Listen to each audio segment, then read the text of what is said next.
সকলকে আমার নমস্কার। আজকে তোমাদের কাছে আমি নিয়ে চলে এসেছি আইসিডিএস পরীক্ষার গুরুত্বপূর্ণ আপডেট। আইসিডিএস পরীক্ষার যে 3টি পদ আছে, সুপারভাইজার, কর্মী ও সহায়িকা, এই 3টি পদ সম্পর্কে আজকে বিশেষ আলোচনা করব।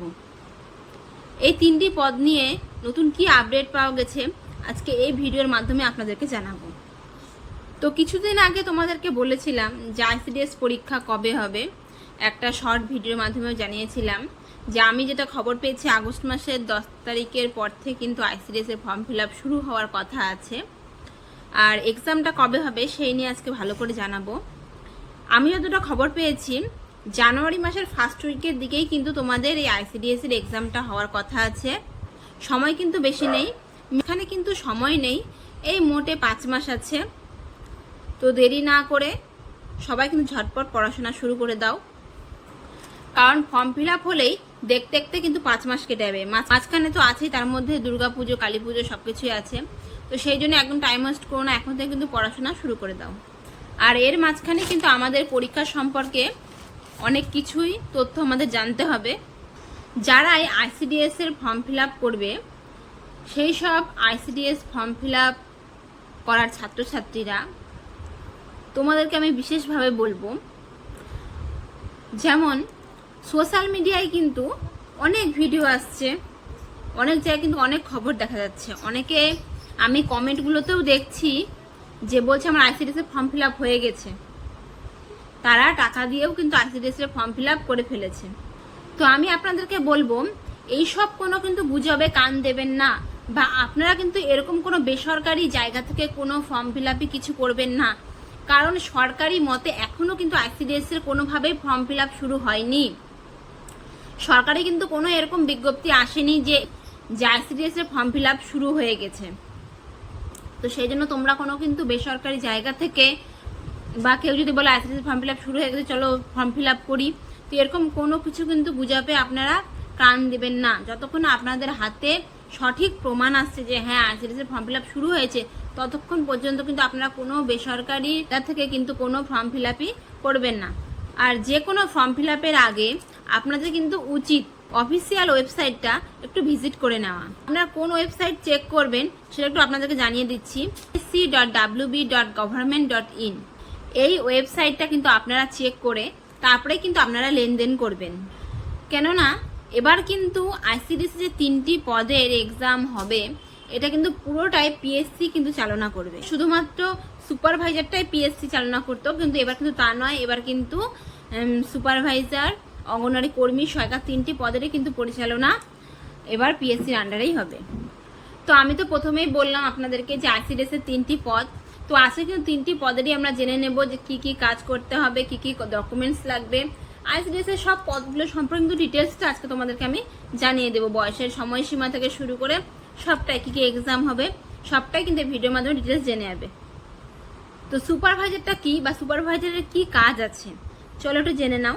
যেসব অঙ্গনওয়াড়ি কেন্দ্র রয়েছে, যে কয়েকটা ধর অঙ্গনওয়াড়ি কেন্দ্র আছে, সেই কয়েকটা অঙ্গনওয়াড়ি কেন্দ্রে কিন্তু তদারকি করাই হচ্ছে সুপারভাইজারের কাজ। মেনলি কিন্তু তোমরা বলতে পারো প্রকল্পের তদারকি আর রিপোর্ট তৈরি করাই কিন্তু হলো সুপারভাইজারের কাজ। তার সাথে সাথে কোন কেন্দ্রে এরকম কাজ হচ্ছে, কোন অঙ্গনওয়াড়ি কর্মীরা ঠিকমতো কাজকর্ম করছে কিনা, সব কিছুই কিন্তু দেখার দায়িত্ব এই সুপারভাইজারের। তারপর আমরা চলে আসি অঙ্গনওয়াড়ি কর্মী। তো অঙ্গনওয়াড়ি কর্মীর কাজ কি সেটা একটু ভালো করে জেনে নিই।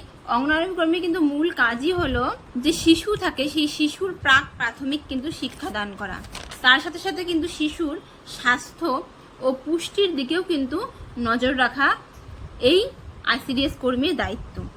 তো এবার আমরা দেখে নেব অঙ্গনওয়াড়ি সহায়িকার কি কাজ।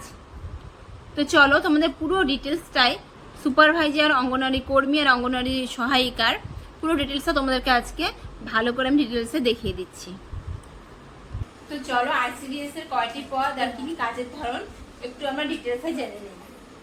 তো দেখো, প্রথমে আমরা জানি যে আইসিডিএস এর 3টি পদ, এটা সবাই জানে, যে সুপারভাইজার, অঙ্গনওয়াড়ি কর্মী আর অঙ্গনওয়াড়ি সহায়িকা। সুপারভাইজার মেইনলি কি কি কাজ আছে দেখো, প্রকল্পের তদারকি ও রিপোর্ট তৈরি করা।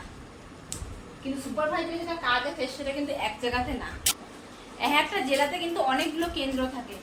তো প্রতিটি কেন্দ্রে কিন্তু তদারকি করতে হবে। তুমি যে ভাবে সুপারভাইজারের কোনো একটা জায়গায় কাজ হবে সেটা কিন্তু কখনোই না, কারণ জেলার মধ্যে যতগুলো অঙ্গনওয়াড়ি কেন্দ্র থাকে প্রতিটা অঙ্গনওয়াড়ি কেন্দ্রেরই কিন্তু তদারকি করা সুপারভাইজারের কাজ। তারপরে দেখো আমি নেক্সট চলে আসছি অঙ্গনওয়াড়ি কর্মী। তো অঙ্গনওয়াড়ি কর্মীর কাজটা কি? শিশুদের প্রাক প্রাথমিক শিক্ষা ও পুষ্টির দিকে লক্ষ্য রাখা।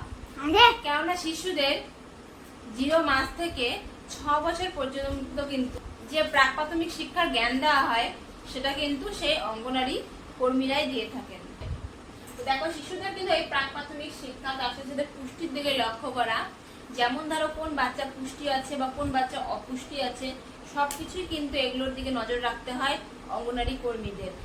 6 বছরের আগে পর্যন্ত শিশুদের স্বাস্থ্য আর পুষ্টি সম্পর্কে কিন্তু সম্পূর্ণ দায়িত্বই এই অঙ্গনওয়াড়ি কর্মীদের রাখতে হয়। তাদের ওজন কমলো না বাড়লো বয়স হিসেবে মানে সবকিছু দিকে কিন্তু লক্ষ্য রাখতে হয়। তারপরে দেখো আমরা দেখে নেব অঙ্গনওয়াড়ি সহায়িকা। তো অঙ্গনওয়াড়ি সহায়িকা কি কাজ? রান্না করা, খাবার সরবরাহ আর কেন্দ্র পরিষ্কার রাখা। তো যেটা রান্না করে মানে যিনি অঙ্গনওয়াড়ি কর্মী, যার কাজ কিন্তু যেসব রান্নাগুলো অঙ্গনওয়াড়ি কেন্দ্রে হয়ে থাকে সেগুলো করতে হয়, তার সাথে খাবার দেওয়া, ধরুন প্রতিটি বাচ্চাকে বা গর্ভবতী মাদেরকে যে খাবারগুলো দিতে হয়, আর তার সাথে কিন্তু সেই কেন্দ্রটা মানে আইসিডিএস যে অঙ্গনওয়াড়ি কেন্দ্রটা সেটা কিন্তু পরিষ্কার পরিচ্ছন্ন রাখার দায়িত্ব কিন্তু থাকে অঙ্গনওয়াড়ি সহায়িকার উপর। তোমাদেরকে আমি পারলাম বুঝিয়ে দিতে ডিটেলসে সুপারভাইজারের কি কাজ, অঙ্গনওয়াড়ি কর্মীর কি কাজ আর অঙ্গনওয়াড়ি সহায়িকার কি কাজ। কোন কোন পদে কত শূন্য পদ রয়েছে এই নিয়ে অনেকের মনে প্রশ্ন, কিন্তু সরকারিভাবে জেলাভিত্তিক নিয়োগের তালিকা বর্তমানে কিন্তু এখনো প্রকাশ করা হয়নি। শূন্য পদ কিভাবে তৈরি হয়? কোনো অঙ্গনওয়াড়ি কেন্দ্রে কোনো কর্মী বা সহায়িকা অবসর নেন বা পদত্যাগ করেন বা নতুন কোনো কেন্দ্র গঠিত হয় তখন কিন্তু শূন্য পদ তৈরি হয়। চারিদিকে কিন্তু অনেক মানুষ অনেক ভুল তথ্যের জন্য বিভ্রান্তি হয়ে আছেন। তো বারবার করে বলবো বিভিন্ন ভুল তথ্য থেকে কিন্তু সাবধান। এখন যেমন ডিজিটাল ইউজ কিন্তু অত্যন্ত সহজ, তেমন কিন্তু অনেক ভুল তথ্য খুব সহজেই কিন্তু এর মধ্যে ঢুকে পড়ে। সেজন্য কিন্তু আমাদের উচিত সবসময় পিএসসির ওয়েবসাইটটা দেখা, কেননা পিএসসির ওয়েবসাইটে কিন্তু আমরা সঠিক তথ্যটা পাবো। আর আইসিডিএস এর শিক্ষাগত যোগ্যতা তো আপনারা অনেকটাই জানেন যে সুপারভাইজারের জন্য লাগবে স্নাতক পাস, কর্মীর জন্য লাগবে মাধ্যমিক বা উচ্চ মাধ্যমিক পাস হলেই হবে, কিন্তু সহায়িকার জন্য কিন্তু 8 পাস বা মাধ্যমিক পাস তারা কিন্তু সবাই এই পদের ফর্ম ফিল আপ করতে পারবেন। তাদের প্রিলিমস মেন্স দিয়ে ইন্টারভিউ দিয়ে তারপরে তাদের কিন্তু তারা নিয়োগ হবে। আর কর্মী আর সহায়িকা কিন্তু লিখিত পরীক্ষার পরে ইন্টারভিউ দিয়েই কিন্তু তারা নিয়োগ হবেন। আর যেটা বয়সের সময়সীমা সুপারভাইজারের জন্য কিন্তু জেনারেলদের 18 থেকে 39 বছরের মধ্যে হতে হবে। অঙ্গনওয়াড়ি কর্মী ও সহায়িকা পদে তারাই ফর্ম ফিল আপ করতে পারবেন যাদের বয়স 18 থেকে 45 বছরের মধ্যে। তো আমি এটাই বলবো, যারাই প্রিপারেশন স্টার্ট করোনি তোমরা আইসিডিএস এর যে পদে ফর্ম ফিল আপ করবে সেই পদের জন্য কিন্তু প্রিপারেশন শুরু করে দাও।